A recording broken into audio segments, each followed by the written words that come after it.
அளவற்ற அருளாளன் நிகரற்ற அன்புடையனுமாகிய அல்லாஹுவின் திருநாமத்தை கொண்டும் நபி ஸல்லல்லாஹு அலைஹி வஸல்லம் அவர்களினுடைய துவா பரக்கத்தினாலும் லால்பேட்டை கம்மங்கொல்ல பாவா அவர்களின் துவா பரக்கத்தினால் எனது சிறிய உரையை ஆரம்பம் செய்கின்றேன்.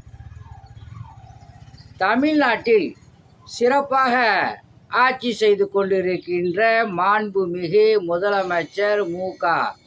ஸ்டாலின் அவர்களை தமிழ்நாட்டு மக்கள் மனதில் இடம்பெற்று துணை முதலமைச்சர் உதயநிதி ஸ்டாலின் அவர்களை தமிழ்நாடு மரியாதைக்குரிய டிஜிபி அவர்களை கடலூர் மாவட்டத்தில் சிறப்பாக செயலாற்றி கொண்டு இருக்கின்ற கலெக்டர் அவர்களை மரியாதைக்குரிய கடலூர் மாவட்ட எஸ்பி அவர்களை மாமக மாவட்ட தலைவர் முகமது ஹாரிஸ் அவர்களை மாஜக மாவட்ட தலைவர் ஜன்னத்து நயீம் முத்தவல்லி மரியாதைக்குரிய ஒல்லி ஜாக்கீர் அவர்களை தமுமுக நகர தலைவர் தானாச்சி ஜஹபர் அலி அவர்களை உங்கள் அனைவருக்கும் அஸ்ஸலாமு அலைக்கும் வரஹமத்துல்லாஹி வபரகாத்துஹு.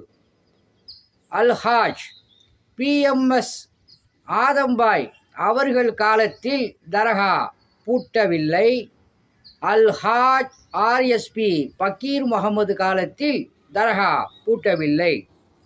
நானா பாவா காலத்தில் தர்கா பூட்டவில்லை. கம்மங்கொல்ல பாவா 400 வருடங்களாய் உள்ளது. அப்போது கட்டிடம் இல்லை. எனது நண்பரும் தர்ம சீலன் சைகுல் ஆதம் இடம் சொன்னேன். 10 வருடங்களுக்கு முன்பு பாவா இடத்தை கட்டிடமாக கட்டு என்று அதை ஏற்று எனது நண்பர் கட்டினார். அவருக்கு இறைவன் சொர்க்கத்தை கொடுப்பானாக, ஆமீன். தர்மசீலன் என்னிடம் சொன்னார், அனைத்து சமுதாய மக்களும் வந்தால் தடுக்க வேண்டாம்.